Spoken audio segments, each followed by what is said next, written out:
Alors, donc, la dernière fois, nous avons créé un projet Laravel. Donc, nous avons utilisé la dernière version de Laravel, qui est la version 9. Aujourd'hui, nous avons déjà créé juste un petit projet, là où vous avez vu donc, comment peut-on utiliser des routes et aussi comment créer des vues. Alors, aujourd'hui, on va voir comment créer un contrôleur, mais aussi comment créer un modèle, la création d'une base de données, voir aussi la création d'une petite application, une application simple qui assure l'insertion, la modification, la suppression, l'affichage de la liste des enregistrements et ainsi de suite. Et donc, déjà, quand on parle d'un contrôleur, un contrôleur représente un intermédiaire entre la couche Views et la couche Models. Et nous avons déjà développé les différentes couches, puisque nous avons déjà créé une application à base de l'architecture MVC. Il y avait un contrôleur se forme d'une classe, donc une classe contrôleur, qui hérite d'une classe mère, une classe mère contrôleur. Et donc, bien sûr, sous Laravel, nous allons adopter, ou bien Laravel adopte le même principe, c'est qu'un contrôleur nouvellement créé va hériter d'une classe mère qui s'appelle contrôleur. Bien sûr, la création des contrôleurs se fait en utilisant des commandes. Donc, nous allons voir quelles sont les commandes à utiliser pour créer des contrôleurs.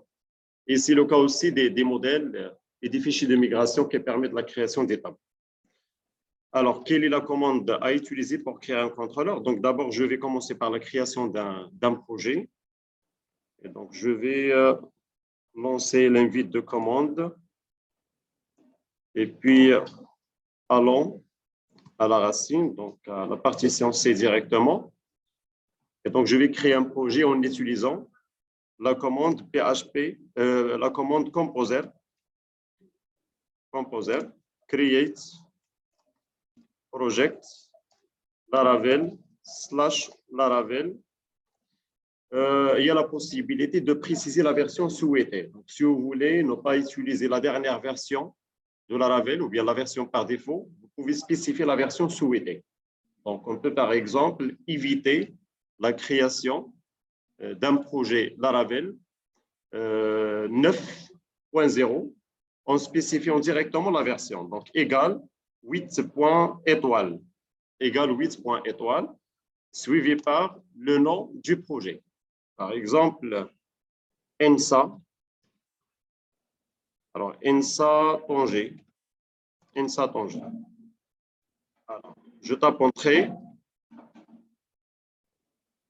Donc, voilà, donc il est en train de créer le projet Laravel. Donc, la version du framework est 8.6.12.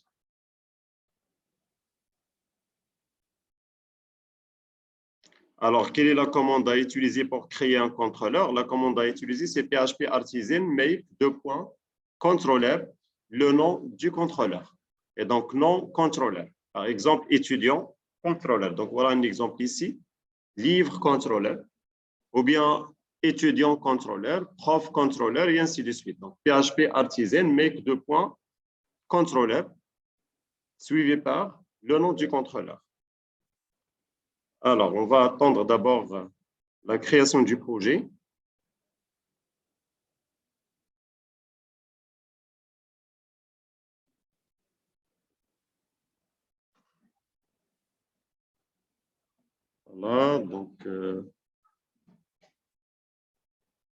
Voilà, donc le projet est créé. Alors, CD, ENSA Tanger. La dernière fois, nous avons créé le projet ENSA Laravel. Et donc, aujourd'hui, ENSA Tanger. On va vérifier ce projet. Donc, on va essayer de créer le serveur, de démarrer le serveur. Alors, PHP artisan, serve.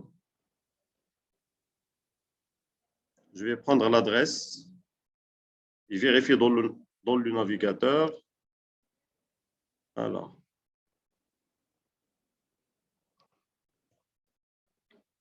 Voilà, donc le projet est bien créé. Donc maintenant, je vais créer le contrôleur en utilisant la commande PHP artisan make .controller. Alors, PHP artisan make controller suivi par le nom du contrôleur, par exemple, étudiant contrôleur. Étudiant contrôleur. Voilà, le contrôleur est créé avec réussite. Allons voir, donc on va lancer le projet dans Visual Code.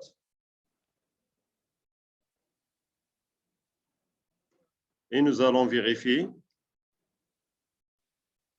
si le contrôleur est bien créé. Donc, on va aller au dossier app et puis HTTP et puis controller, c'est le dossier des contrôleurs.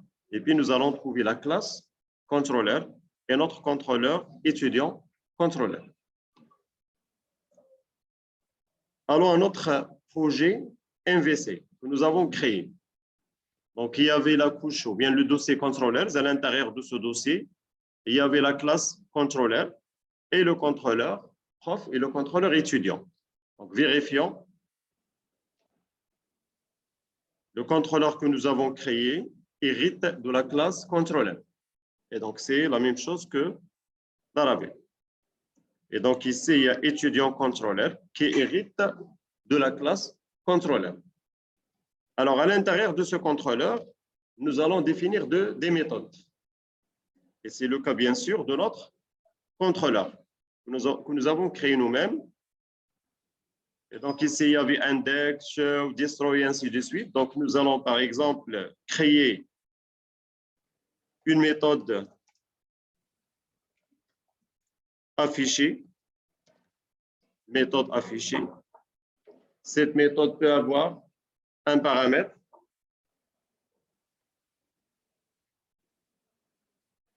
Et donc, ici, à l'intérieur de cette méthode, par exemple, echo, je suis la méthode, ou bien bonjour tout le monde. Echo, bonjour tout le monde. Bonjour tout le monde. Alors maintenant, comment peut-on exécuter cette méthode? Bien sûr, on va aller au fichier web.php qui existe dans le dossier route. Web.php qui existe dans le dossier route. Et nous allons ajouter une route. Et donc ici, route, get, la méthode statique get. Et puis, donc par exemple, avec slash test, l'URI, slash test, nous allons exécuter la méthode du contrôleur. Et donc, quelle est la méthode à exécuter? C'est la méthode affichée. De quel contrôleur? Et donc, la méthode du contrôleur étudiant. Donc, étudiant. Donc, étudiant contrôleur. Étudiant contrôleur. Voilà, classe. Voilà. Et donc, virgule. Et donc, la méthode à exécuter, c'est la méthode qui porte le nom affiché. C'est la méthode qui porte le nom affiché. Donc, on va exécuter la méthode affichée du contrôleur étudiant contrôleur. Voilà, donc ici, il faut obligatoirement ajouter cette instruction. Donc, il est normalement ajouté de façon automatique. Mais il faut toujours vérifier. Est-ce qu'il est ajouté de façon automatique ou non? Donc, use app http controllers étudiant contrôleur. S'il n'existe pas, vous devez l'ajouter vous-même. Et donc, use, le contrôleur existe à l'intérieur du dossier http, du dossier app. Et donc, app, anti-slash, http, anti-slash, controllers, anti-slash, étudiant, contrôleur. Pour qu'on puisse accéder au contrôleur. Donc, maintenant, nous allons vérifier. Alors, il faut d'abord lancer le serveur. Et donc, PHP artisan serve. PHP artisan serve. On vérifie maintenant. Actualiser. Et donc, l'URL à utiliser, c'est /test. /test. Je tape entrée. Il m'a affiché bonjour tout le monde. Vous voyez? Il m'a affiché bonjour tout le monde. Donc, j'ai exécuté la méthode affichée du contrôleur. Alors, donc, je reviens à étudiant contrôleur. Et donc, ici, bien sûr, cette méthode peut avoir un paramètre. Et je peux exploiter ce paramètre. Alors, je vais ajouter une autre méthode, par exemple. La méthode public function. Par exemple, la méthode index.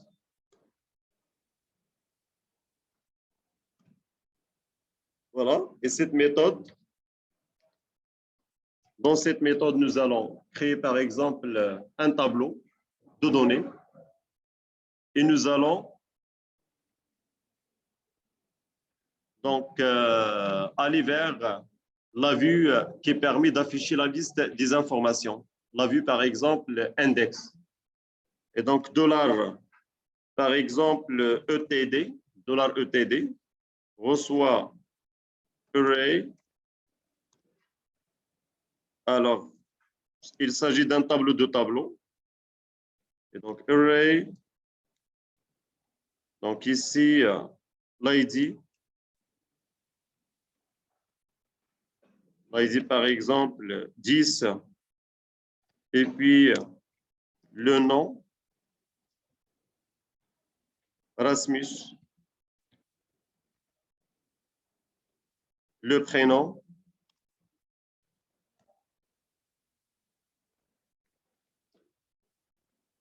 Xavier,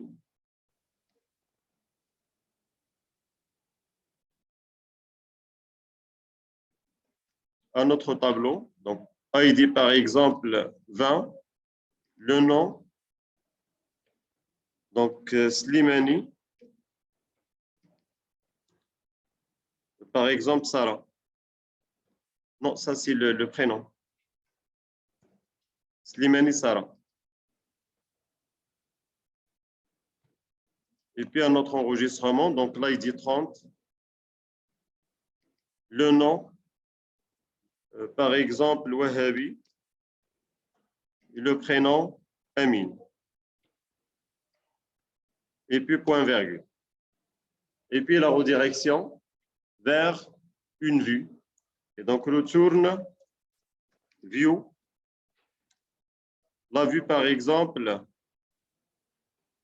index.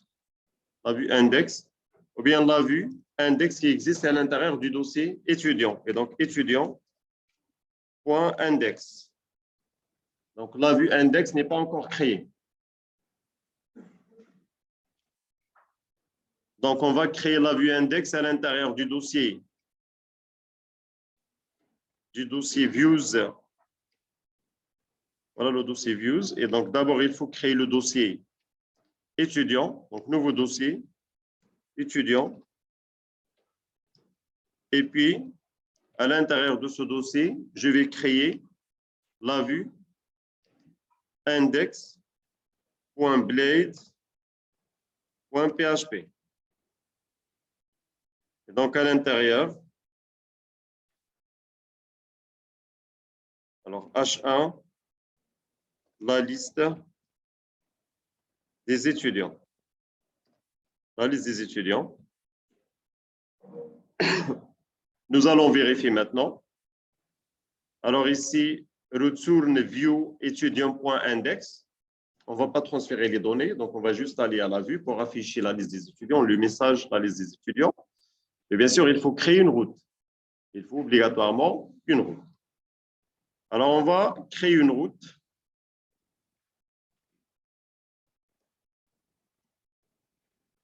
Alors, donc route 2.2.get / par exemple, alors /list, par exemple, liste étudiant contrôleur. Nous allons exécuter la méthode. Comment s'appelle la méthode? S'appelle index. On va exécuter la méthode index. On va exécuter la méthode index. Alors, on va vérifier maintenant.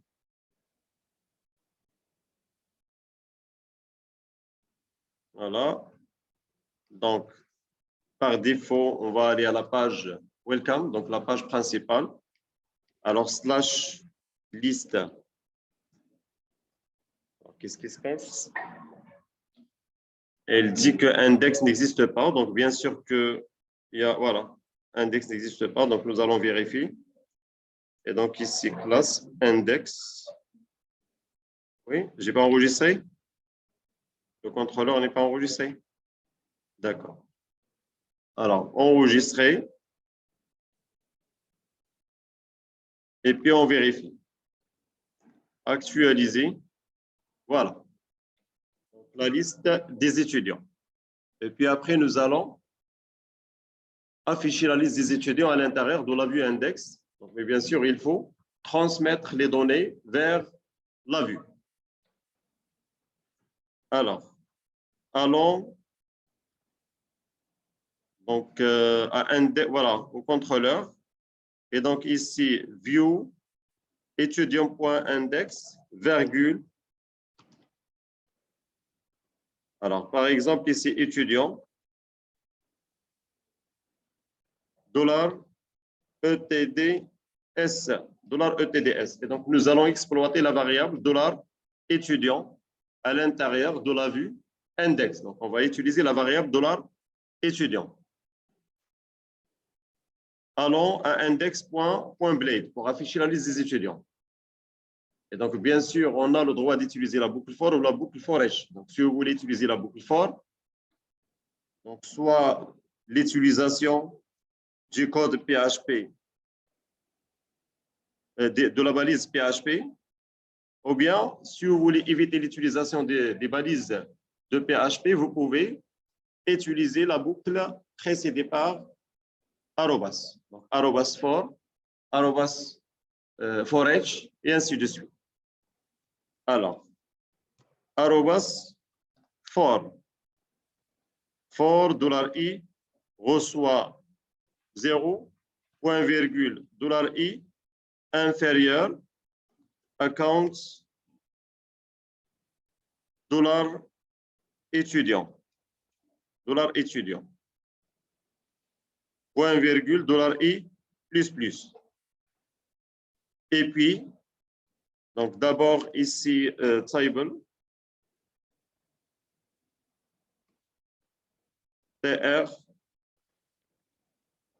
TH, donc il y a l'ID, le nom et le prénom. Et donc ID, le nom et le prénom. Et puis,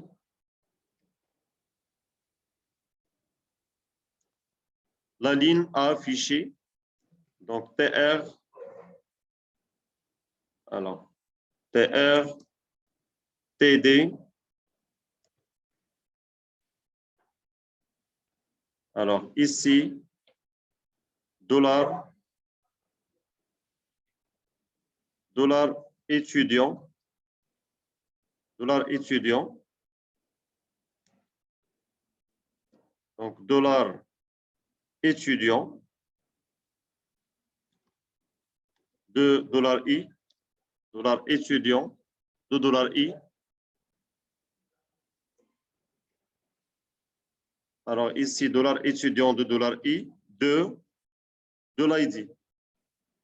De l'ID. Donc, étudiant de $i, de l'ID.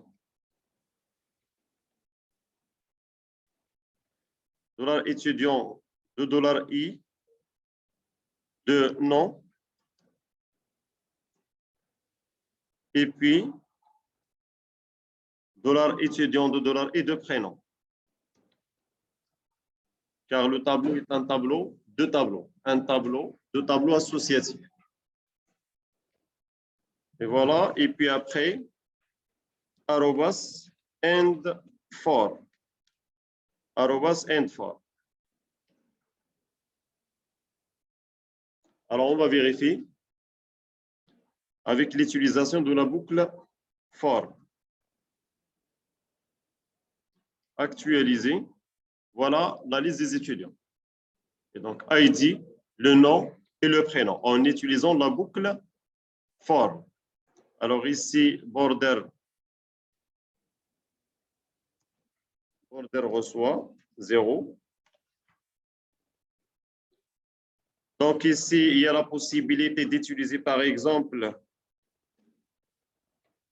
le format objet, donc ID. Alors on vérifie si ça va marcher. Actualiser, voilà, ça marche. Non, ça ne marche pas. Il y a un problème. Alors ici, voilà, dollar étudiant, $i, ID, donc ce n'est pas possible. Donc on va garder là la version précédente. Voilà. Donc ça, c'est l'exemple en utilisant la boucle for. Essayons la boucle for each. Essayons la boucle for each. Et donc nous allons remplacer for par for each. Et donc for each. For each, dollar étudiant,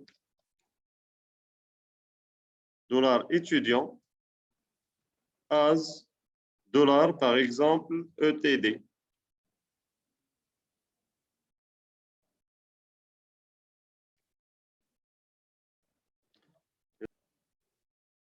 Alors ici, border 1, actualiser.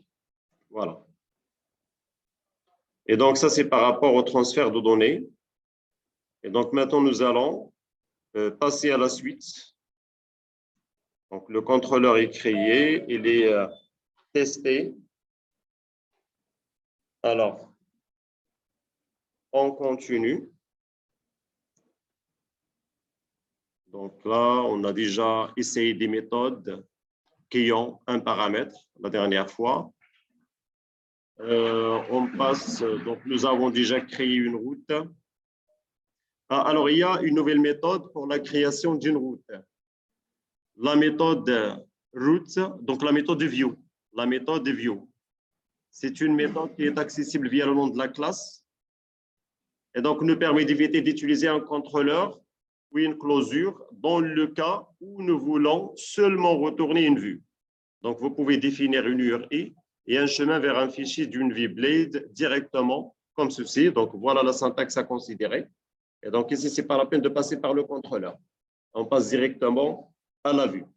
Et donc, route, view, et donc l'URI, et puis le nom de la vue concernée, par exemple. Alors, on va aller à web.php, et donc route view, et donc par exemple slash